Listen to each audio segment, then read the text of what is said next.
Chapter 9. The Promotion.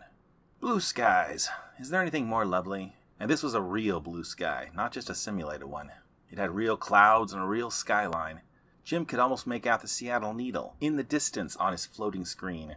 Between the docks and the skyline was a bay of dark blue water. Jim hadn't seen the real ocean in decades.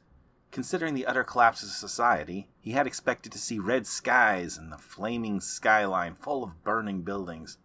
But from a distance, it looked much like how he left it when he gave up his flesh and blood body for this virtual existence. Jim never thought he missed the real world until he finally saw it again that day. If only that day had to come after the bloodbath in the cabin. Jim and Nate were on AZ's good side, which is certainly the side of him everyone wants to be on. Jim's case was transported to the bridge of the ship the gang used as a base. The ship was flush with rusted metal, sporadically dotted with colorful murals of various grades of spray paint art. Most were curse words, but a few actually showed some artistic merit. At least one or two of the gang were really good with a spray can. The color brought the ship's rusted and peeling white walls to life. Just a tiny heartbeat inside of a giant corpse created by the world's collapse.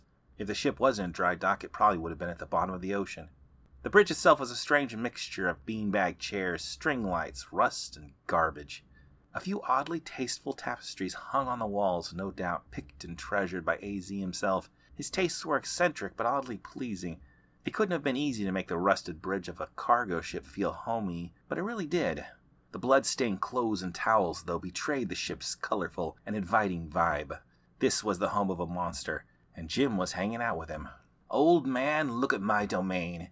Every part of this harbor and the surrounding slums are my kingdom, and today that kingdom is clean," proudly stated AZ from the captain's chair. He lounged in the chair like royalty. The only thing missing was a crown. Jim's case was on a wooden table that had no business on the bridge of a ship. It was old and polished and inlaid with pearl and ivory. Also out of place was the grandfather clock in the corner, and maybe this psycho.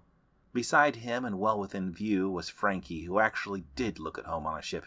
He stood with a military posture that clashed with his silly-looking blue overalls and spiked green hair. How could someone look so professional yet so trashy at the same time? "And I have you to thank for helping clean house," continued AZ. "I think we have a long future together. As a reward for your work, I'm going to give you a little slack and make you one of the family." Then AZ leaned over the side of his chair, pressing his face towards the camera attached to Jim's case, so his head filled the entire screen and only his eyes shone. They stretched from one side of the screen to the other. "You're not going to make me regret that, are you, Jim?"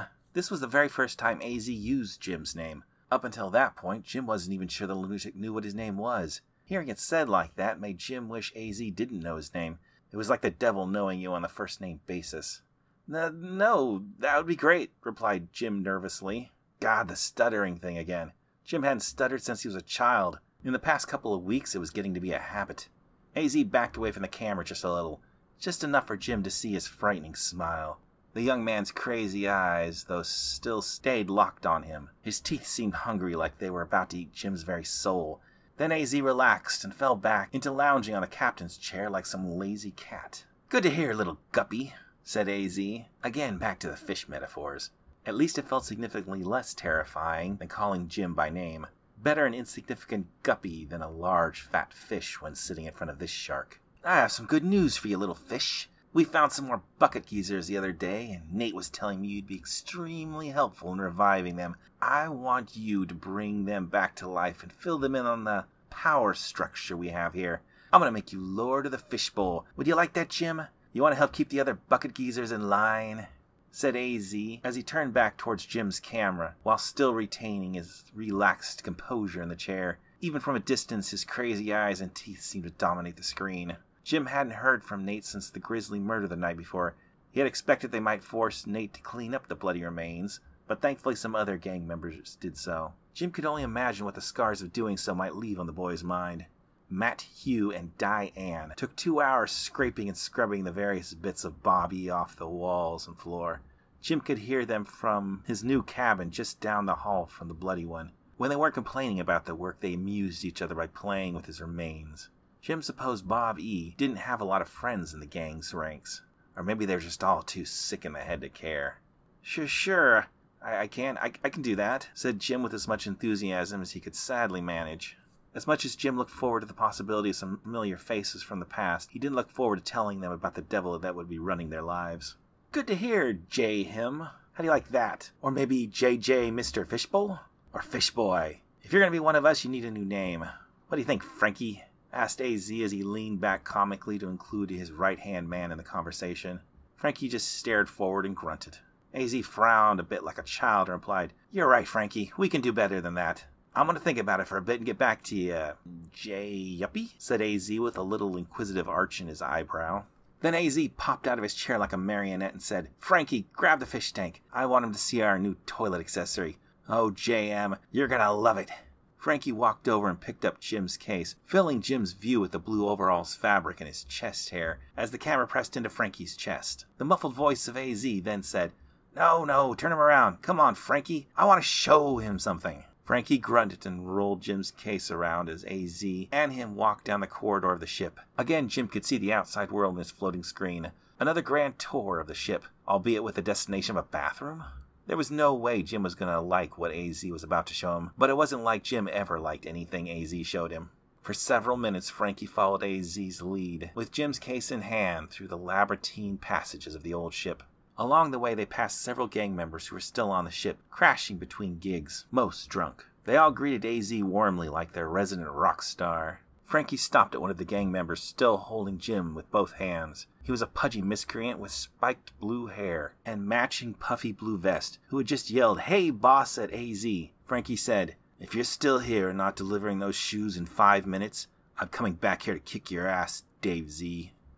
Yes, Frankie, said the clearly intimidated man, who put down his rather large beer on the ground of the passage he was leaning on and scooted past Frankie as he held Jim's case. Frankie remained motionless, forcing Dave Z to squeeze by Jim's case. This gave Jim an uncomfortably close view of the man's chest tattoos, since just like Frankie, he didn't wear a shirt. Come on, Frankie! Things to do! Let's not leave our J-Star waiting. Oh, I like that. J-Star! I can see the wardrobe change now. I think we have a winner here, said AZ as he finally stopped for a moment to wait for his second in command. Frankie grunted and continued after AZ. After several more passages and slackers, AZ finally announced, We're here, J-Star! It was even more horrible than Jim had imagined. They were in a bathroom, but it was also somewhat of an altar. All around were candles, which illuminated freshly painted arrows and writing that said, New Urinal Cake, and Bobby Rest in Hell. At the center of it all was Bobby's severed head, right in the middle of the center urinal. Bobby's head glistened and had been washed clean of blood. Jim could guess how.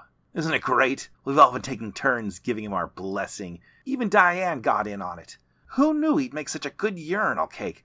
I should have cut off his head years ago, said AZ with glee.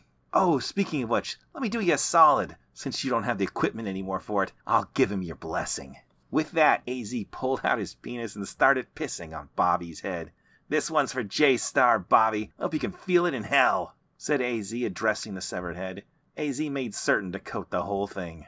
As AZ finally shook off the last drop, he turned towards Jim, still exposed, leaned in and said, You know, this might be the first time the boys, or even the girls, have ever had good aim in the bathroom. He's just such a great target. Jim was trying to turn away in disgust at the whole show. There wasn't a single member of this gang that wasn't disturbed. AZ saw Jim's disgust and said, Come on, J-Star, take a good look. You made this possible. Without you, Bobby might still be walking around, betraying us all. Don't forget he came in to kill you with that bat of his. Enjoy the show. You've earned it.